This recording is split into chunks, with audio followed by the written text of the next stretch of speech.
He always checked the cameras before going to bed, but that night something felt different. Daniel sat on the couch with the house lights off, the glow of the monitor casting pale light across his tired face. The rain outside hit the windows in sharp bursts, and thunder rolled like distant growls. He rubbed his eyes, yawning, then clicked through the feeds one by one. The front porch was empty, water pooling on the steps.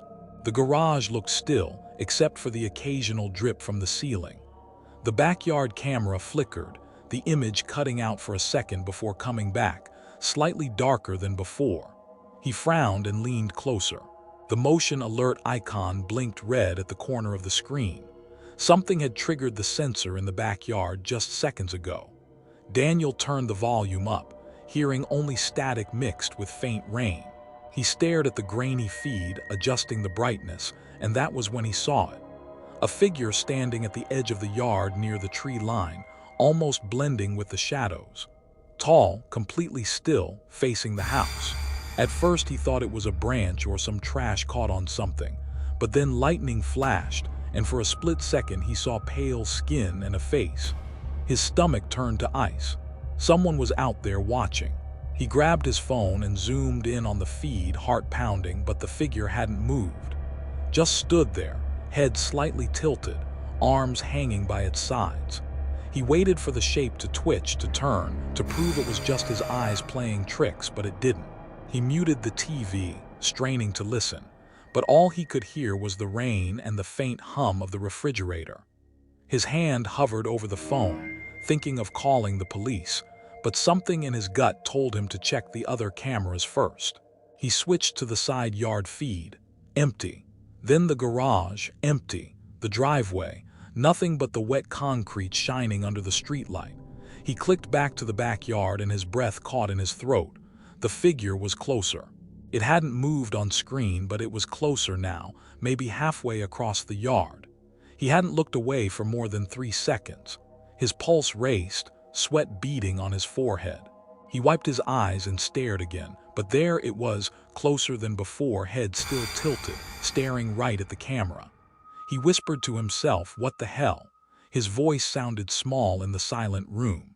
He checked the timestamp at the bottom of the screen. It was real time. No glitches, no rewinds. The figure was moving when he wasn't looking. He locked the back door, sliding the deadbolt hard, then ran to the kitchen to grab a knife from the drawer. The metal felt cold in his sweaty hand as he returned to the monitor. He almost dropped it when he saw the screen. The figure was now at the edge of the patio, just a few feet from the door. Its face was clearer now, pale like bone, mouth slightly open, no expression, eyes black and hollow like 2 holes in its skull. It was drenched from the rain, but its clothes didn't look like normal clothes. They hung in tatters, soaked and clinging to an impossibly thin frame. Daniel's throat went dry as he stared at the eyes. They weren't just black. They were deep, like pits going on forever, swallowing the dim light of the camera. He took a shaky breath, picked up his phone with his free hand and dialed 911. The call didn't go through. He tried again. Nothing. No signal. His Wi-Fi icon was gone too. His skin crawled as he realized the outage happened at the exact same time the figure moved closer. He put the phone down and reached for the light switch, flooding the kitchen with harsh yellow light, then ran to the back door, peering through the glass. The patio was empty. Rain pounded the concrete. He pressed his forehead to the glass, scanning the yard, but nothing moved out there. Only the dark trees swaying in the wind. He exhaled shakily and hurried back to the monitor, hoping to see the figure still on screen, but the feed was black. Not all the feeds, just the backyard camera. His breath hitched when the black turned to static and then to a face filling the entire frame. That pale face, mouth split wide in a grin now, teeth small and sharp like shattered glass, eyes 2 pits of endless black. The image flickered, and for a second it looked like the thing was inside, behind the lens somehow, crawling through the wires. He ripped the monitor's cord from the wall, the screen going dark. Silence fell heavy around him, only broken by the rain. He stood frozen in the kitchen, clutching the knife so tight his hand hurt. Then he heard it, the creak of a floorboard upstairs. Slow, heavy, deliberate.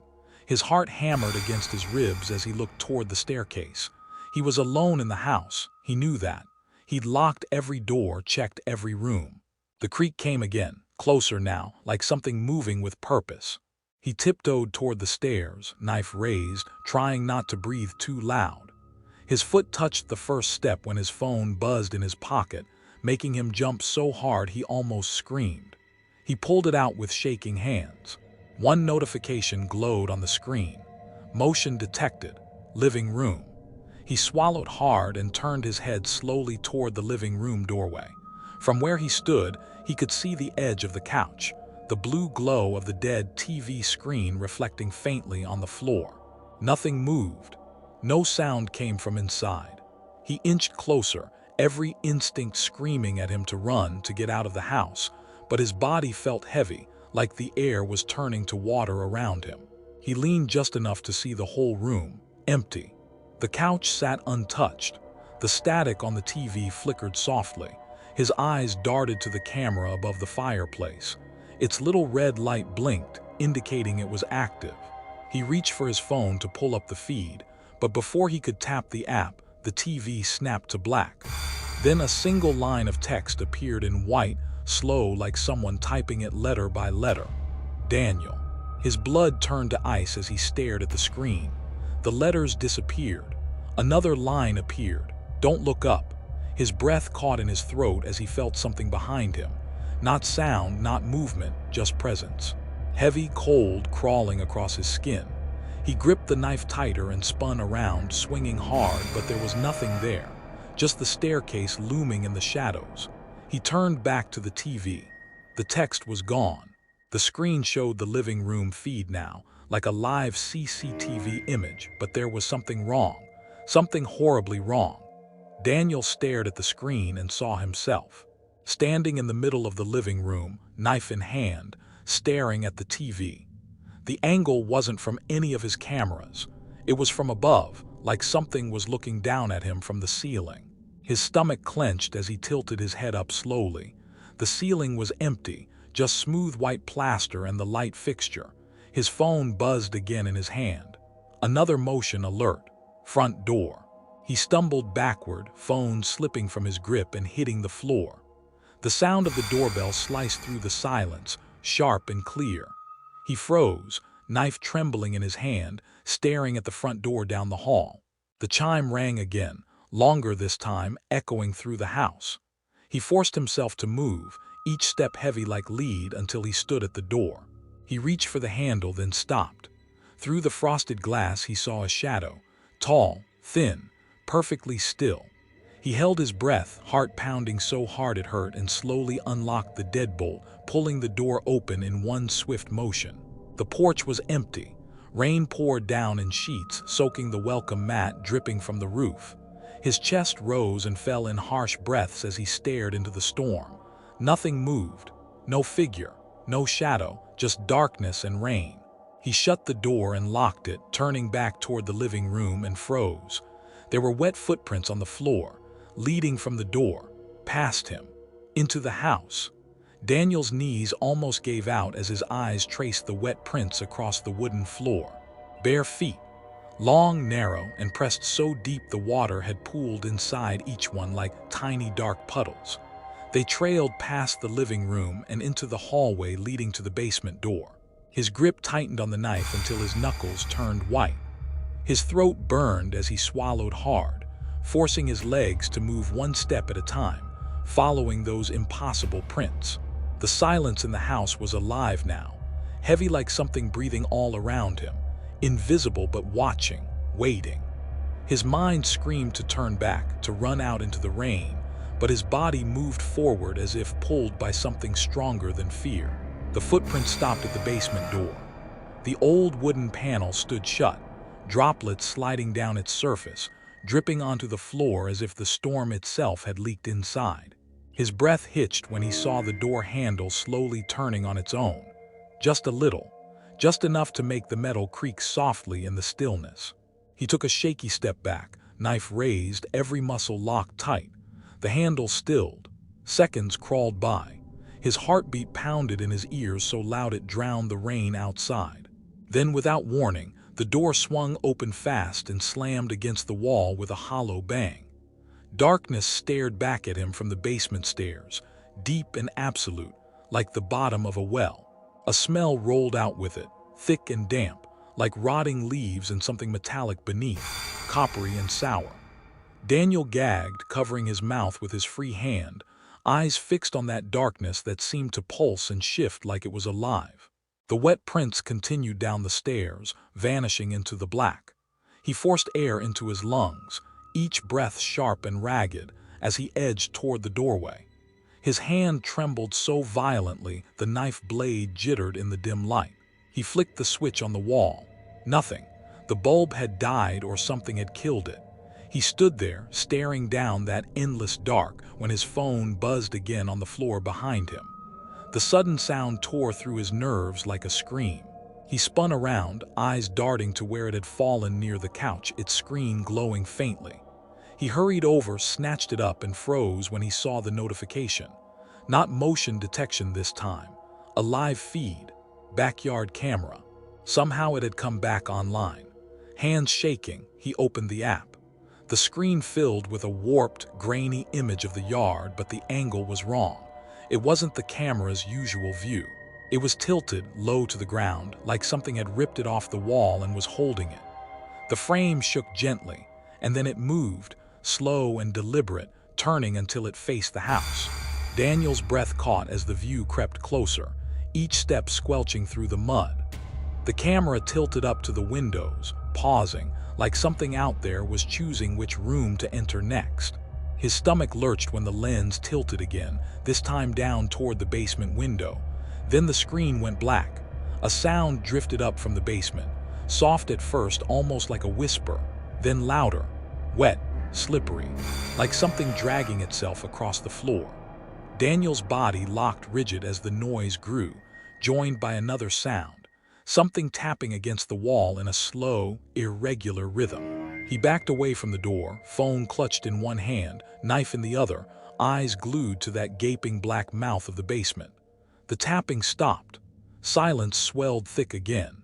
For a second he thought it was over, that maybe whatever was down there had gone still. Then a voice floated up the stairs. High, thin, almost childlike. Daniel. His grip tightened until his nails bit into his palm. The voice came again, sweet and soft, curling through the darkness like smoke. Daniel, come down here. He shook his head violently, backing away. His heel hit something and he stumbled against the wall. The voice giggled then, light and airy but wrong. Twisted, like a child imitating laughter without understanding it.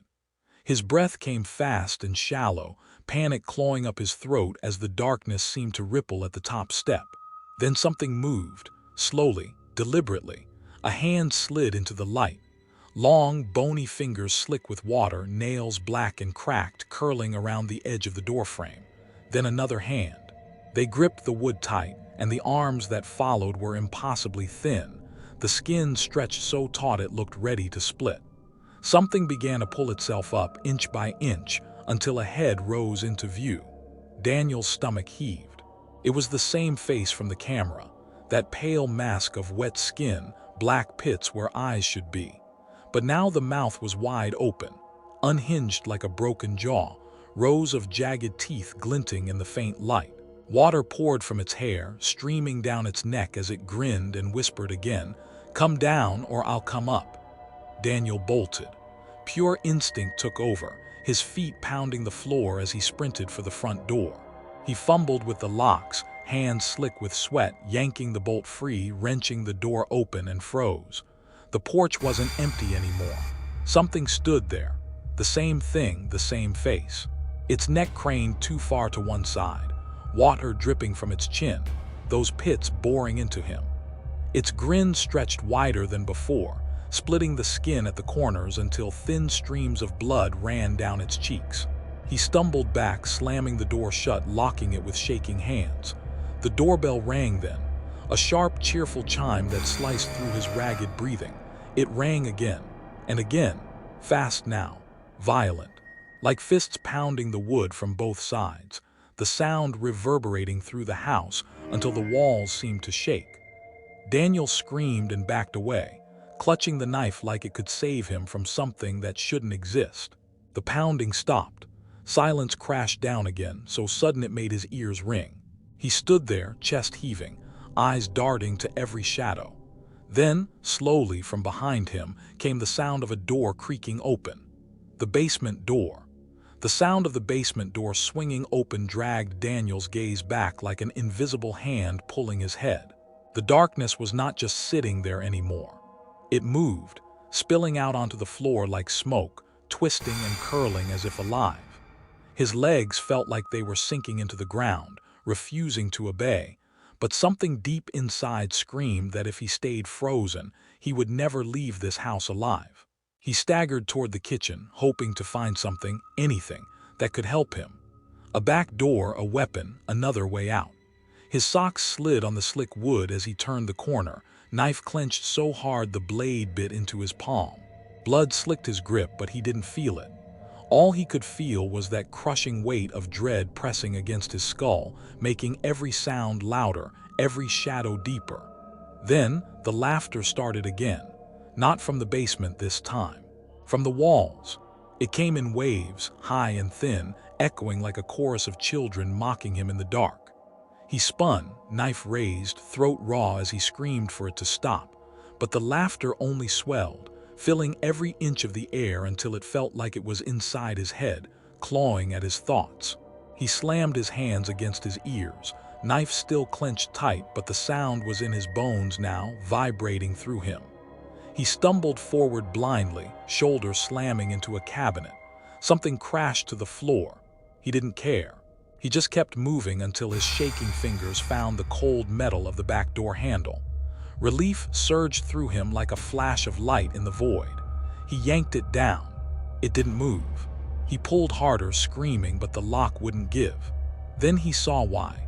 His breath hitched when his eyes dropped to the gap under the door. Pale fingers curled around the edge, nails scraping the wood. They twitched once, then slid slowly back out of sight. A soft giggle rippled through the dark, right behind him. Daniel spun around, slashing wildly with the knife, but there was nothing there. Only the empty kitchen, the dark yawning hallway beyond, and the open mouth of the basement door, black as a grave. His phone buzzed in his pocket. He fumbled it out with bloody hands, thumbs smearing the screen as he swiped it open. Another alert. Indoor motion detected. Living room camera. The feed loaded, stuttering with static, and Daniel's stomach turned to ice. The view was angled wrong again. Low, tilted, like something was crawling. The camera shifted slowly, the lens creeping along the floor, then lifting, tilting up toward the couch where Daniel had been sitting just minutes ago. Then it turned again, slow and deliberate until it faced the kitchen doorway. Him. The feed shook once, then froze on his image. Grainy, distorted, but clear enough to show his wide, terror-stricken eyes staring into the screen. Then right behind him in the frame, something rose from the floor. A head, slick and pale, hair plastered to its skull, teeth glinting in that impossible grin. His breath caught in his throat as he spun around with a strangled scream, knife raised high. Nothing, empty air. He whipped back to the screen and dropped the phone.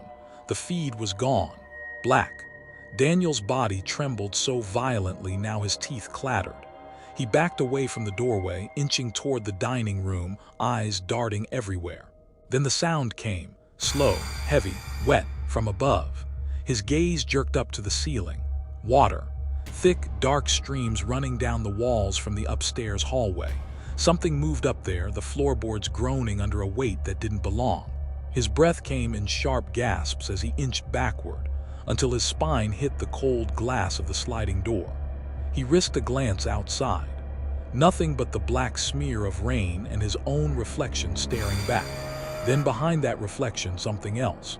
Another face, pressed against the glass. Pale skin stretched too tight, eyes hollow pits, mouth grinning wide enough to split the cheeks. It tilted its head slowly. the movement jerky like broken film. Daniel's scream tore from his throat as he lunged away, the glass rattling violently as the thing outside pressed harder, lips moving soundlessly. He stumbled into the hallway, knife shaking in his grip, and froze when he saw the stairs. Something was coming down. Hands first, long fingers splayed wide, nails scratching the wood with a sound that drilled into his skull. Then knees bent backward like an insect's, bones jutting through skin slick with water.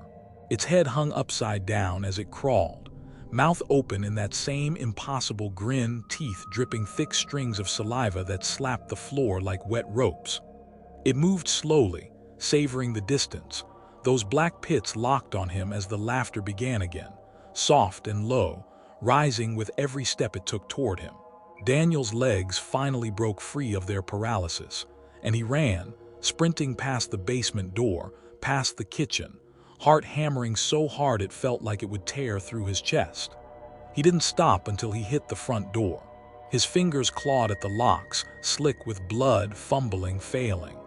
He wrenched the bolt free, tore the door open, and staggered into the rain, gasping like a drowning man breaking the surface. He didn't look back. He couldn't.